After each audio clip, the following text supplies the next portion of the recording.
I remember telling her with tears in my eyes, bro, like, I don't want to go out. And she was like, oh yeah, I get it, you tired. No, you don't understand. I don't want to go out because I don't want no one to see me. I don't want to bump into nobody. I don't want to see nobody that saw me as a trainer back in the day. I don't want nobody that knows me to see me like this. I couldn't stand that. Like, I can't even look at myself right now, bro. I don't want that, bro. I feel like a fucking failure, bro. Now, I don't know if anybody of you has ever end up in a situation where you ask yourself, how the fuck did you end up in here? You know, what am I doing here?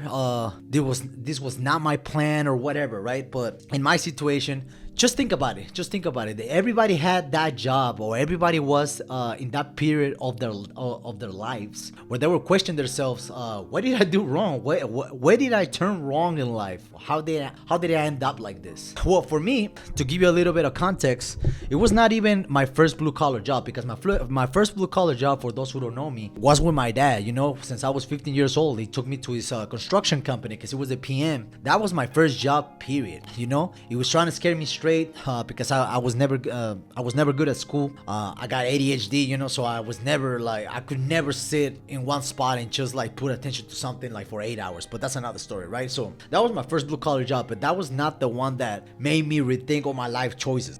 Because at the end of the day, that job, that construction job, I wasn't even working there like as a full time. I was just working there through periods of time, spring break, summer break, any vacation time, right? And I didn't really had any bills back then, because I was a teenager, all the way to my 18 and 19 years old. So all the money that I was getting it for me. It was extra money for me, and I was still living to my parents up to the age of 19. So it was cool. So it was cool for me. However, it came a point in my life where I really felt life really humbled me. Life really humbled me, and I'm gonna tell you how. So during that time of my life, so there I am. I'm 21 years old. I work as a personal trainer by then. I'm going to college. I'm pursuing my bachelor's in sports science and physical activity, and at the same time, I'm working as a personal trainer, which was my dream job, right? I'm doing my passion. I'm doing what I love. I'm getting paid to train people, and life is good, right? Life is good. I'm in shape and whatever. This was in Tijuana, Mexico. For those who don't know me, I'm born and raised in Tijuana, Mexico, which is right in the border with San Diego, California, which is where I reside. So life is good to that point, right? But me being a little greedy and a little bit of ambitious. For those who don't know, being a personal trainer really doesn't pay too well, right? I mean, I love that job, but it really doesn't pay that well. So I was getting good money some months, and some months I was getting peanuts, because it works through clients. Depending on how many clients you have, that's gonna determine how much money you're gonna get in your pocket. So it was not a steady paycheck, but like I said, I didn't mind, because life in Mexico was cheaper back then, and I didn't have too much bills back then. I mean, by then I was already with my first wife. We were boyfriend and girlfriend, living together, but we were not married yet. But I already had some responsibilities, right? But at the end of the day, I was just living by. I was still getting enough money, and I was still doing what I love, right? And I was still going to school, and every once in a while I was still going to the construction jobs that my father will give me during my vacation times, like for 3 or 4 weeks, or maybe a little bit more depending on my break. Anyway, by the age of 21, me and a couple of homies found a side hustle, a very lucrative side hustle, which was not totally illegal, but it was not totally legal as well. So I'm about to tell you a little bit about it. So this side hustle consists on smuggling cigarettes back to Mexico from San Diego to Mexico. So we had to cross the border to San Diego, buy them from a main supplier, and smuggle them back to TJ, right? And then in TJ we will deliver those packages to another supplier, and it will sell them 3, 4, 5 times the cost, because we didn't pay any taxes on them, right? So we're pretty much the mules of cigarette. We used to have an inside joke that they used to call it the sheriff cartels, because the cigarettes were sheriff. Anyway, stupid joke, but yeah. So we found that side hustle, right? We was doing that side hustle for around a year, and it was really lucrative, honestly, because it didn't take too much of our time, and it was giving us a nice amount of money, because for every packet that we crossed back, they were paying us $3. So do the math, right? If we cross 30, 40, 50 packets of cigarettes, when I mean pack cigarettes, I don't mean the little pack. I mean like the big pack that had 10 packs of cigarettes. You know what I'm talking about? So for each one of them, they will pay us like $3, and we used to cross like 40 or 50 of them. per trip, you know, and it would take us like 1 or 2 hours of our time. Depend, you know, we used to cross the border to San Diego, and as soon as we crossed the border, we used to go to those duty free stores where the main supplier was, get the product for him, and then go back to Mexico. And that was it. That was it. That was the side hustle. So every trip we were getting like 150, $200 for 1 or 2 hours of our time. That was really good, and we were both living in Mexico, so that was a lot of money back then, and the dollar was low. So that plus my trainer job, I was Gucci, you know. I was good. I was really good. So we were doing that for I believe like 9 months, bro. Every day or Monday to Friday, we took that as a full-time job. And dude, my homies did a lot more than me, honestly, because they used to do like 3-4 fucking trips a day. I only used to do like 1 or maybe 2, because sometimes they will let us do whatever you used to do. They will let us do another person's trip, you know. They rarely would let us do two deliveries in one trip, meaning I couldn't do one trip with my merchandise and then another guy's merchandise, you know, because that was too much risk for the main supplier, you know, because if we get caught, then we're gonna take it away or whatever. So one particular day, what a surprise, I got caught. So we already had an idea on what was gonna happen if the day came one day. We knew that we're not gonna throw us in prison, because back then, I don't know about now, but back then, it was not a serious case. It was not a serious case. I heard that it's a little bit serious now, but it was not a serious case back then.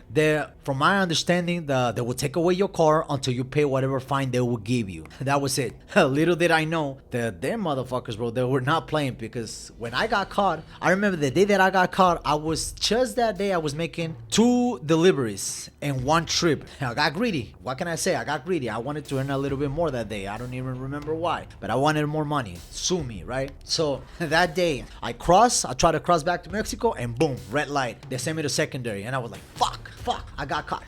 I'm screwed. And back then, I had a Ford Fiesta 2012, so it was brand new. This is 2012. The year is 2012, so this was a Ford Fiesta 2012 we're talking about. So it was a brand new fucking car that I was paying for, and it was in my mama's name, but I was paying for it because I didn't have any credit. So I was like, fuck, that car is done, you know, fuck. So as soon as I pulled over with the officer straight out told me, how many pack of cigarettes you have? So he knew.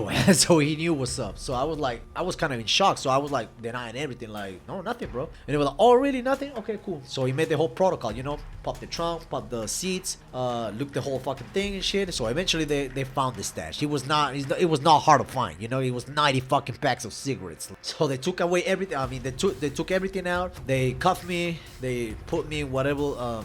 It was not even a cell. It was like a fucking waiting room they had inside that building. So long story short, they took away my car and they gave me a fine. So the fine, I remember the exact number in pesos. It was 63,455 pesos, which back then the equivalent to dollars was like $5,000, a little over $5,000. So fuck, and they took away the car, right? So I was like, until you pay that bill, you're not gonna get that car back. So not only have a huge bill with the Mexican IRS, if you want to call it like that, now they took away the car that I was paying to the dealership and that bill. So I was like, fuck, I'm like, what the hell, right? Like I can't afford that, you know. I can't afford that. I can't pay that bill and at the same time still paying for that fucking car. But hey, my mistake. I'm not. I'll take accountability for it. You know, I fucked up. I was a young kid. I got greedy. I was trying to get a little more money. Whatever. What's done is done. So fast forward, I ended up telling my mom, and my mother ended up getting a personal loan for that amount of money. So she took that car out, and I told her, hey, I'm gonna pay you that loan to you. At least you got the car back, you know. You got the car back. Don't give it to me. Don't give it to me. Give it to my sister, right? Like, it's whatever. Just keep paying for it, and I'm gonna pay you that loan. You know, I'm gonna pay you that loan with interest, right? With interest, because I deserve it. So just give that car to my sister, because I can't really use it anymore, because if I could cross that car to San Diego, but they kind of marked that car as a source of smuggling. You know how it is. So I was like, there's no point. So anyway, now I got the huge fucking bill with my mother. I have no car, and I already have some responsibilities. Now I got bills because I'm living with my girlfriend at the time, and I don't have a steady job. I'm a personal trainer, but like I said, I don't have a steady paycheck. Sometimes I get money, sometimes I get good money, sometimes I don't get shit. So now I'm in a predicament. Now I really have to get a serious job. So the first thing that came out of my that came to my mind, it was like, hey, I gotta get me a construction job. job or a blue collar job, right? I got a little bit, I got some experience in construction for all the times that I went with my dad to work, but I don't have a car. So now I gotta cross the border every day to look for a fucking job, because back then it wasn't like nowadays, bro. Like for those who got my age or a little bit older, you guys know. First of all, there wasn't no Uber back then.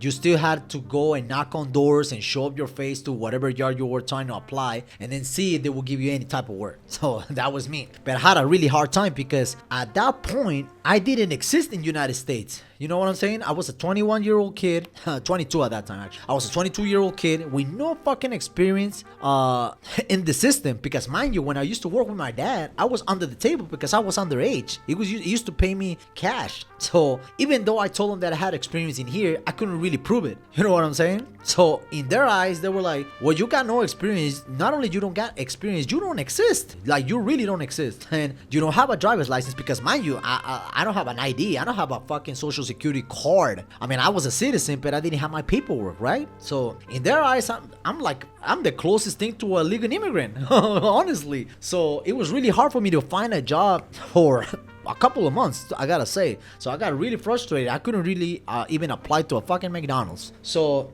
eventually I got my ID, I got my social security card, which was the main requirements they used to ask you. So now I got my paperwork, but I still had no fucking experience. So eventually a homie hooked me up in a landscaping company, New Way. I remember that company. Shout out to them if some of you are watching this video. And anyway, that was my first job in United States as a landscaper, like a good old Mexican, bro. I was a landscaper. And boy, I'm here to tell you, bro.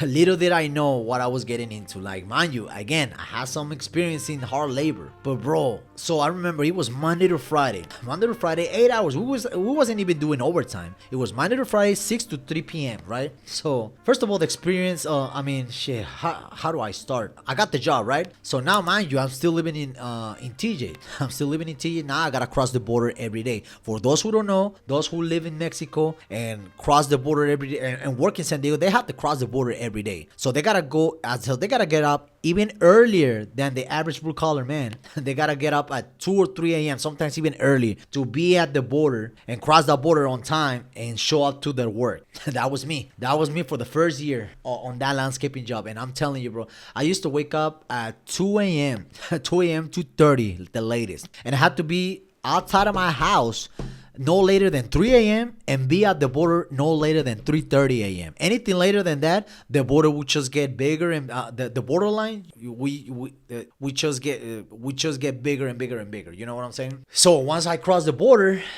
me being with no car, and I had to meet up with some dude that would give me a ride to the yard, you know. So I had to be at a certain location crossing the border at 5 a.m. and not a minute later. And they used to pick me up and then take me to the yard, and at the end of the yard they used to take me back to the border and then just go back home. And I used to pay this dude. I mean, I was not the only one who was doing it. There was a whole crew who used to live in TJ who was in my same situation, you know, with no car or whatever. So this guy used to give us a ride to the yard, and in exchange we would give each one of us used to give him like I think we used to give him like $20 per head. So if it was like, no, I don't know, 5 of us or whatever, that was $100 every paycheck, which was really good for him, honestly. But anyway, that was the drill. But that was not even bad. That was not even the bad part, because you get used to it to get up early, to be honest with you, just sleeping like 4 or 5 hours. That was your life, right? So the job, bro, the job. First of all, for those who never done landscaping in their lives, I gotta tell you, it's not what you think it is, bro. I used to think that, man, how hard can it be? Yeah, you're gonna cut fucking flowers, do somebody's yard with a fucking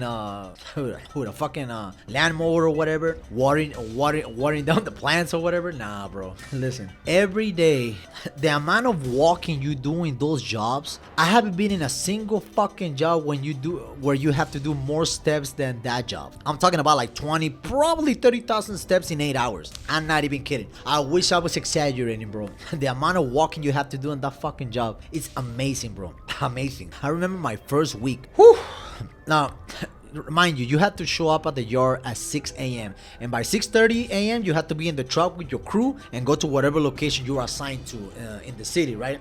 And each crew used to do like 4 or 5 different locations in 8 hours, you know, residential. So in each residential that you get that you go to, depending on what they assign you to, like I remember at first they used to assign me the blower, which is a big fucking blower, and you had to be literally blowing the leaves that the guys will leave behind for doing the landscaping and shit, right? So you gotta be literally walking behind them the whole fucking time, bro, the whole fucking time. So if we had to do like a big residential area, and they had to do the whole landscaping on that thing, and they're riding the 42s, the 42 machines, which is like a little little motorcycle thingy when you that does the lawn. You know, I don't know if you guys know what I'm talking about. Well, you are the one that gotta pick up after them, and you gotta walk behind them. Like you're not riding shit, you're walking behind them, and you're doing that for 8 hours with a fucking 40-pound blower on your fucking back, walking all the fucking time. Nobody wanted to do that. No, me being new, obviously I didn't argue with anybody, but they were super quick to assign me that job. They were like, oh, it's the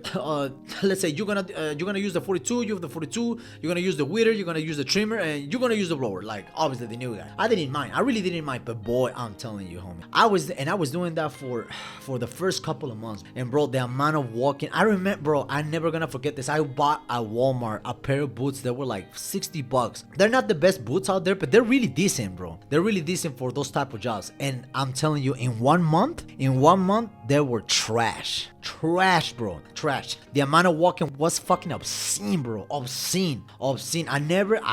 I said this again, I never done that much walking any job in my life. There was times, bro, where I would come back at home and my inner thighs were like so hot and so red from all that rubbing of my thighs, because we used to walk a lot, and then I used to wear this fucking Levi's, you know. So the rubbing that I used to get on my thighs was so much, bro, that by the time I get to my home, I used to walk like this, bro, with my fucking legs open, because I couldn't stand the friction on my inner thighs. It was bad, bro. It was fucking really, really bad. I used to hate that shit. And not only that, I remember I had to fucking shave my head, because all the dust and all the pollen and all the fucking shit we used to clean up, from the leaves and shit, used to be on my hair. That's when I started using bandanas, honestly, for all the fucking nasty shit I used to have in my head. And I ended up shaving up. And then my skin, bro, I mean, my skin is white, right? I promise you, I wish I have some pictures of back then, bro, because my older driver's license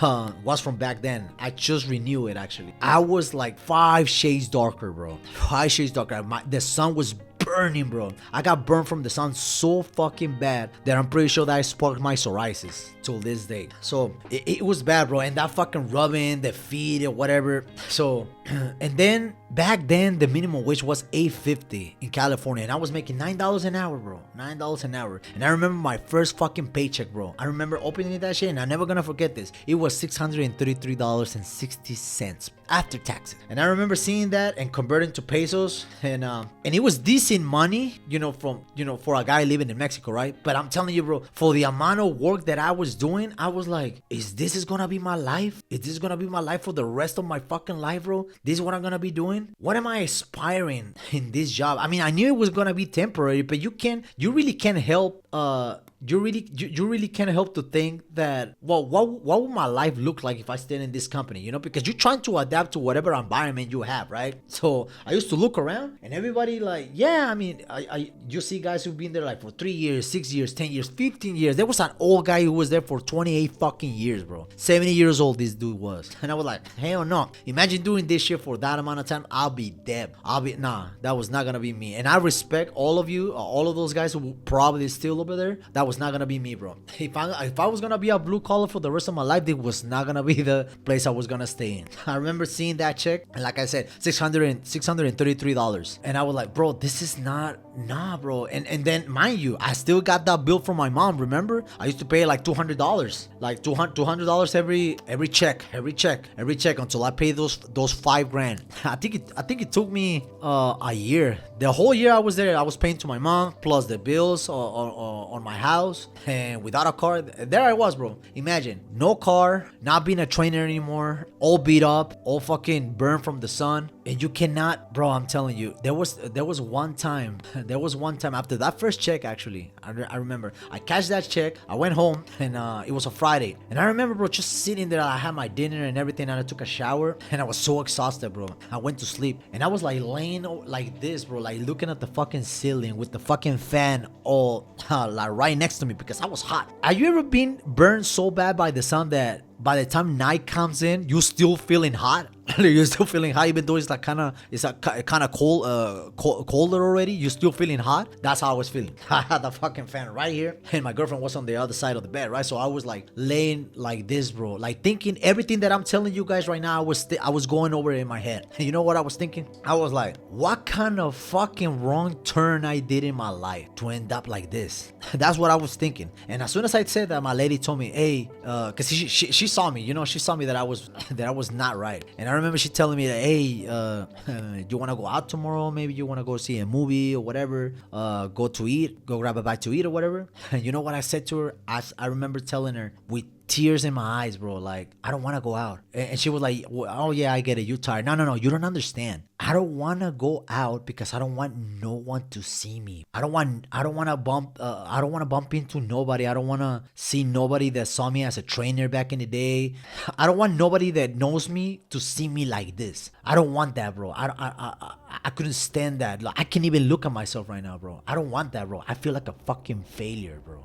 Because that was a huge hit to my ego, bro. Because me being a personal trainer, whole well dressed up, being a pretty boy, leading people, doing what I was supposed to be doing in life. Because that was my purpose. I knew since a young age what was my purpose. That's the main reason why I got my coaching business right now. But back then I was like, bro, not only I'm not doing what I love anymore, I'm doing something that I have no idea what I'm doing. And it's tearing me apart physically and psychologically. This is not what I wanted in my life. So what the fuck? I'm a failure. I'm a fucking failure, bro. I don't want nobody to see me like this. That's why I don't want to go out. I couldn't stand the look on other people's faces. Like, imagine bumping into one of my former clients from the gym and they see me like this, all beat up, all burned from the fucking sun, no fucking hair. Nah, bro.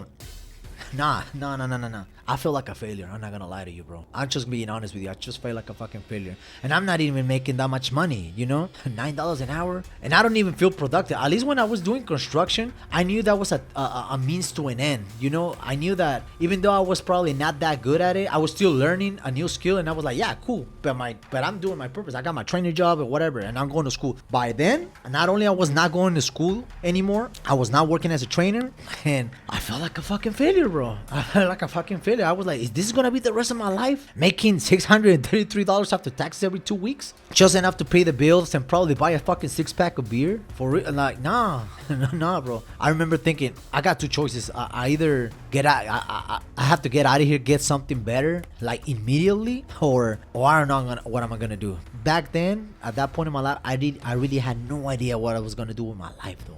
No idea, bro. No idea. Obviously, I had a new life now. Like, now it's United States. Now I gotta work here. It's not Mexico anymore. And a lot of people will say, well, why you didn't train people in United States like you did back in Mexico? Like, number one, they didn't care about my certifications back in Mexico or my school, because you gotta revalidate your credits. You gotta get another certifications which I didn't have the money to afford them. That's number one. And number two, like I said, bro, I was looking for the money. I was looking enough money to support my family and live a comfortable life, the American dream. Unfortunately, that was not what I was looking for at that point. Even though I love that job, that was not what I was looking for. But I was not doing what I was supposed to be doing in that job. That job really humbled me, bro. I gotta say. So eventually, I said, you know what? I gotta get out of here, bro. I gotta figure something out. And that's when I started really doing my research on, what's the highest paid jobs. What kind of skills I can acquire to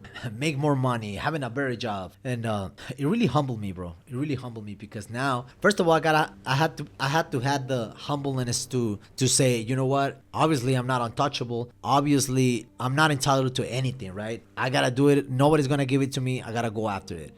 That's a story for another video. But at the end of the day, I ended up like leaving that job eventually. I left in good terms, Don't get me wrong. I met a few good people there. I had good experiences there. and eventually I got another job in another yard. I sold cars for a couple of months actually, but the office job wasn't for me. And eventually I got a truck. I had a trucking job, which was my first welding job. But that's a story for another video. But what really motivated me to keep going is that if I was not gonna be able to progress in life for my, for myself, for my own means, without doing any sketchy shit, without doing something illegal, without the privilege that I had back then. Because I gotta say, bro, I was a privileged kid. I had my both parents work. I was going to school. I was a pretty boy, bro. To be honest with you, I was a pretty boy. If I'm not able to do this, to get ahead in life by my own means, in my own hands, in my own sweat and blood, then what kind of fucking man am I? That's what really motivated me, for real, honestly. And I can probably say that I've done a good job so far.